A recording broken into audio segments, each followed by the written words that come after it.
1,000 British people every day are bound for Bangkok, the gateway to Thailand.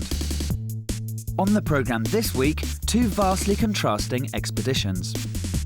Cameras, handbags, tissues, massage oil, umbrella, raincoat, instant shower, hot brush, a camera. First, there's the man off to immerse himself in Thailand's sex industry, and the woman off to the grave of her father who never returned from World War II. In the heart of Brighton on England's south coast, Adrian Smale is planning a business trip to Thailand. He won't be packing any suits for his trip, and there won't be a briefcase in sight, because in his line of business, he doesn't need them. I take pictures of naked girls. Clear hair, mate. I like girls. I mean, that is a prime motivation. I get on with girls and I think I can bring the best out of them. It's a wrap. I can't imagine anything I'd rather do. And that includes being on stage in a rock band or starring in a film. Unlike the shoots he does in the UK, Adrian will have no assistants or lights in Thailand, and instead of having an agent to find the girls to photograph, he'll have to track them down himself. Baby lotion. Every glamour photographer should have a camera. In order to cover his costs of around £2,000 and have money left over to pay himself a wage, he needs to return with at least 5 shoots on film. Although confident in his camera skills, the real mission is to find enthusiastic models. Well, it's a taxi. Bangkok Bound.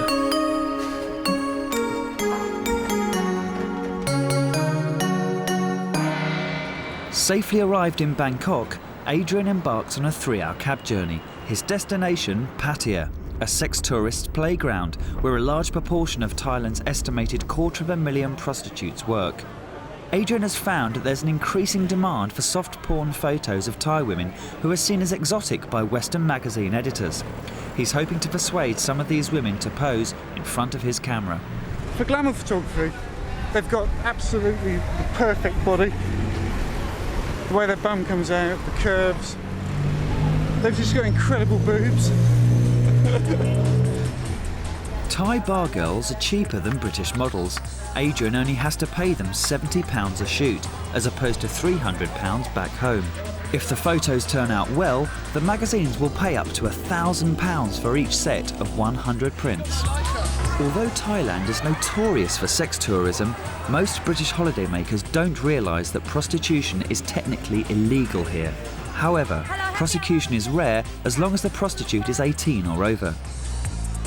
The industry feeds off local men too. It's estimated that 3 out of 4 single Thai men regularly use prostitutes. On his first night, Adrian manages to find 2 bar girls who are not underage to model for him. Okay, if you lie down on the bed. Adrian trained at Chelsea Art College and 2 years ago began applying his training to the world of glamour photography. No more. If you're trying to fill a frame, more. It almost becomes that abstract art. Okay, I know that sounds absolutely ridiculous because, you know, at the end of the day I'm a porn photographer.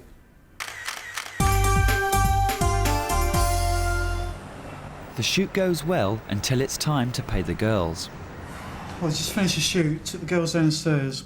Got started on by the security guards because I didn't have enough money to pay them. It was my own fault really because I spent the money on a fake Rolex earlier. The guards threatened to do me basically if I didn't pay the girls their money. I'm going to meet the girls downstairs at 9 o'clock tomorrow. If I'm not there, I'm going to be physically torn from my bed, I would imagine. I've got to spend all night trying to find cash machines that will give me money. The last one was out of service. I'm praying this one's not.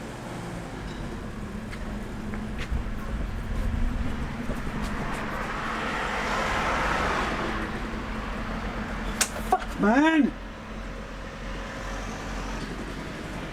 The quest for the Grail goes on.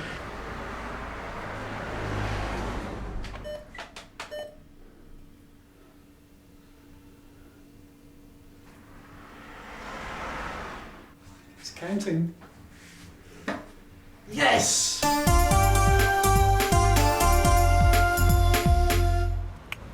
The next day, Adrian comes across a girl in a massage parlour he thinks is stunning.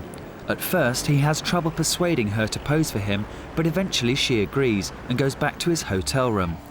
The majority of prostitutes he's approached so far have been reluctant to model for him, even though the money he's offering is equivalent to sleeping with up to 7 punters. For most of them, opening their legs on camera is further than they're prepared to go. Adrian's latest model is no exception. The girl's just left in a huff. Had to ask her to open her legs to start the shoot. And then she started putting her hands between her legs, going, no, no, no. Awful. I've never felt like a dirty old man before doing this. Because it's always so consensual. Even the time I came to Thailand before, I knew every single girl was up for it and they wanted to do it. But she had a kind of innocent air about her that I didn't really want to corrupt.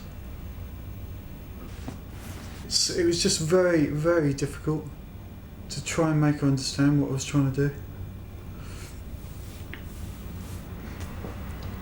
That's all I want to say. The day has been a disaster for Adrian. The pressure is now on to find enough girls to break even.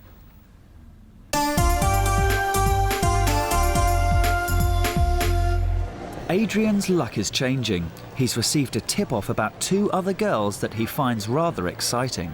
These girls actually do a lesbian show in one of the go-go bars. What I'm going to try and do is get them to do the actual lesbian show in the room. I'm just going to shoot around it and try and get shots that I could sell in the UK. So once again, Adrian's back at work, pounding the streets of Pattaya, trying to track down the lesbians. And on the other side of town, another Westerner is at work dealing with the fallout from the popularity of the sex industry.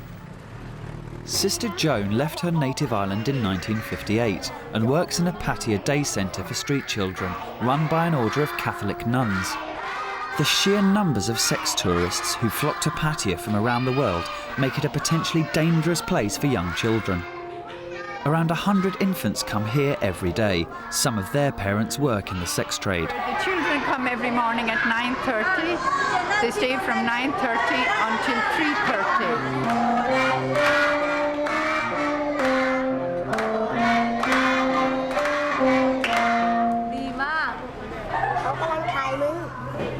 Now they do their meditation, their quiet period, when they close their eyes and just stay quiet within themselves.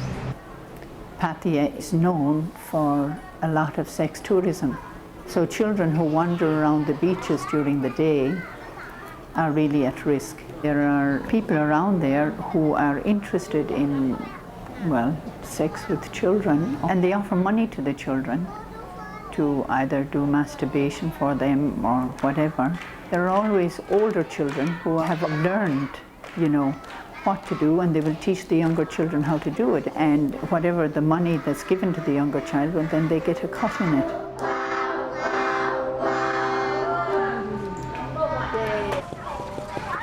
By having the children in our centres during the day, we feel that this is a protection for them. Hopefully that nothing destructive will happen between now and tomorrow morning when they come back again.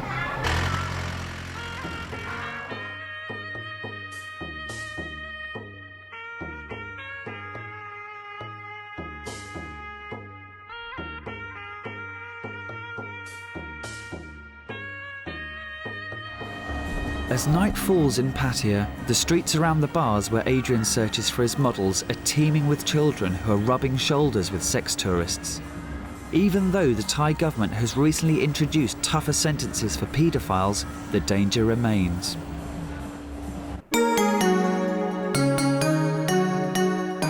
Adrian only ever shoots girls who can prove they're 18 or over. Before starting work to find the lesbians, he decides to sample some international cuisine. What I always say is, when in Thailand, eat as the Italians do.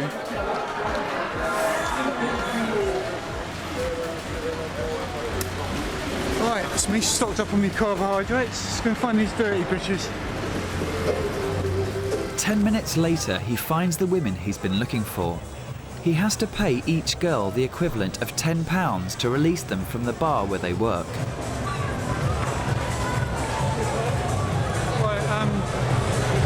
Done the deal on the bar fine for both girls.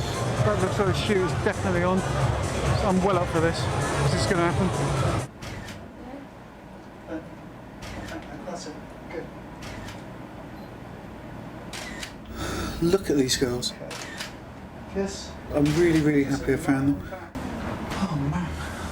Oh, what a relief. I cannot tell you how well that shoot went. It's the first time I've smiled since I've been here, I think. Happy with his day's work, Adrian gives himself his first night off.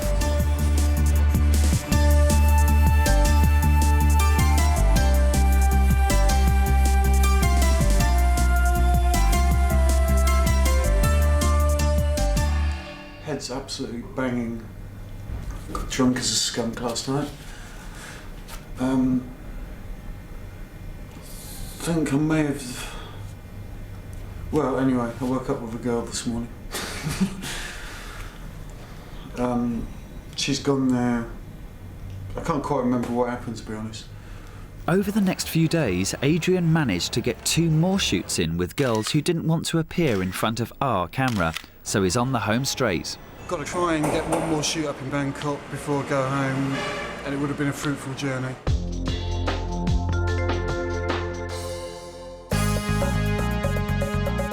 Adrian is on a mission to find an upfront girl for his final shoot. I'm looking for girls with real expression, real personality, and if I have one that actually comes up to me, pins me up against a wall and says, I want to fuck you, that is the sort of girl I need. He's in the Nana Plaza area of Bangkok, one of the city's 3 main red light districts. Direct sales techniques come into force here. The girls don't hold. A couple of hours later, Adrian finally manages to get a girl to pose for him. Now onto the LIS. You have to do the poses for them so they can see exactly what you can do. Like that. Finish. Adrian now has his 5 shoots in the bag and can now go home to get the films developed. 2 weeks later, at home in Brighton, and Adrian's happy. Yeah, they look fine. If every set comes out like this, I'm quitting.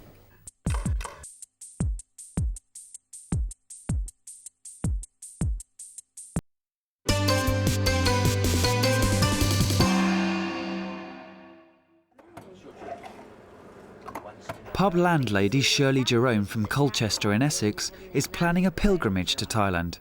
Shirley's father served in the Second World War. He was captured by the Japanese and sent to a prison camp in Thailand to build the notorious Death Railway leading to Burma. I was 6 months when he was pulled up.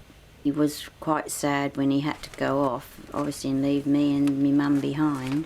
And then in 1942, my mother had a letter to say that he was missing. They weren't sure whether he was dead or what had happened, but when the war was over and a letter came to say that he wouldn't be coming home because he had died in the prison camp of malnutrition, dysentery and all these other horrible diseases that you've got out there. He was only 25 years old when he died and was one of 24,000 British soldiers who didn't return home from the camps there. Shirley's always wanted to visit his grave. Finally, her dream is about to come true. I just wanted to go there so I could stand there and think, well, I've done it. I've been out here and I've seen where he's laid at rest. Shirley's just inherited a small amount of money that has paid for her trip on the annual British Legion pilgrimage to Thailand. I thought, right, this is the opportunity. I'm now going to go on my trip of a lifetime. I will be emotional and I'll be thinking, you shouldn't be in there, you should be with me. I miss a father. If you haven't ever had a father, you don't know what you've missed out on, but you just think of things that you think, well, that would have been a lot different if my dad had been here. I could have shared that with him.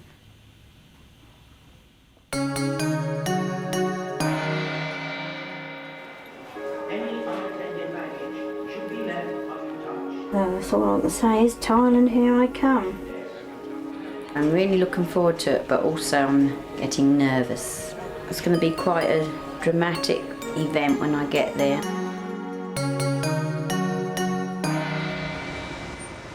Shirley and the rest of the British Legion party have arrived. The plan is to spend a few days enjoying the sights of the city before making the 3-hour journey north to the cemetery. Shirley's first impressions are not entirely favourable. Well, it's a little bit more shabbier than I thought it was going to be. Despite the temperature being 92 degrees in the shade, Shirley plans to visit some tourist sites as she mentally prepares to finally see her father's grave. I am very apprehensive at the moment, but I'm not going to let it dampen my trip to Bangkok.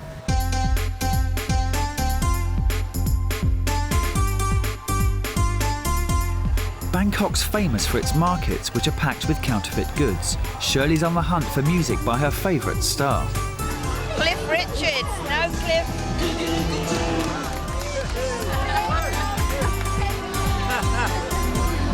Cliff Richards, no. Originally a haven for backpackers, the country has increasingly geared up for the more conventional and often more mature holidaymaker.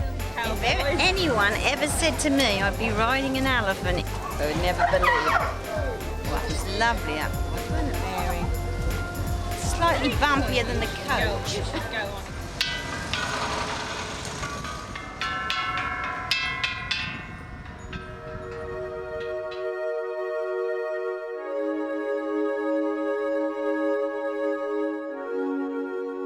God, I don't know what my father would think if he knew I was out here. I don't, honest. We'll be off to the cemetery tomorrow. Hopefully not too emotional, but I don't know about that. If I do, I do.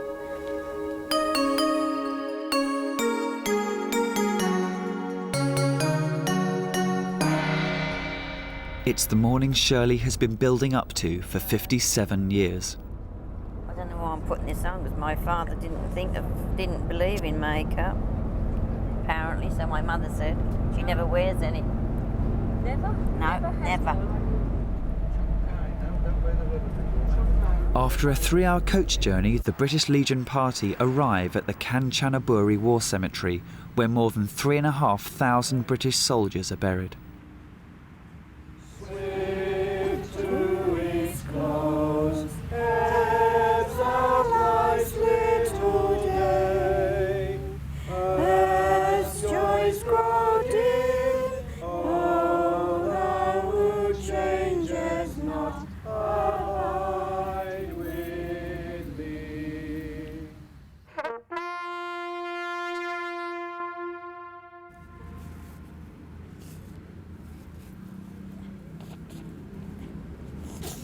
In our hearts, you are still alive.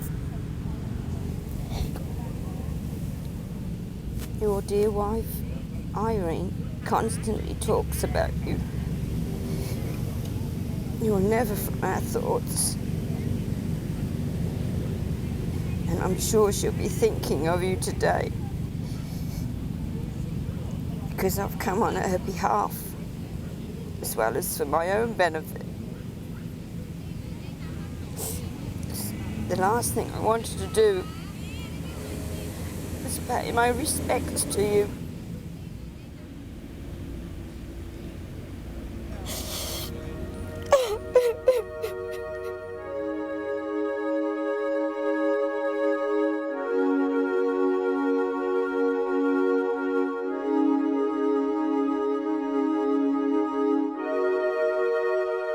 I'm sure that he would have loved me more than anything in the world, because I was the only thing he ever wrote about. I was his baby, and that's all he cared. I'm sure that he would be really over the moon if he knew I was here.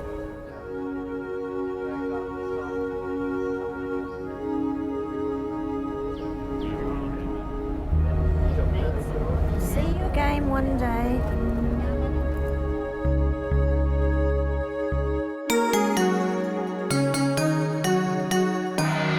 Tomorrow I'm leaving Thailand, and it will be a very sad occasion, because I'm going to leave behind lots of memories and I should be feeling very sad inside. There's nothing else in this world that means anything more than being able to come over here and pay my respects. After 57 years, it's got to be some kind of achievement. Bye-bye, Bangkok. On Bangkok Bound next week, the inside track on Thailand's infamous full moon parties. And the woman who's travelling to visit her son who is sentenced to 50 years in prison for heroin smuggling.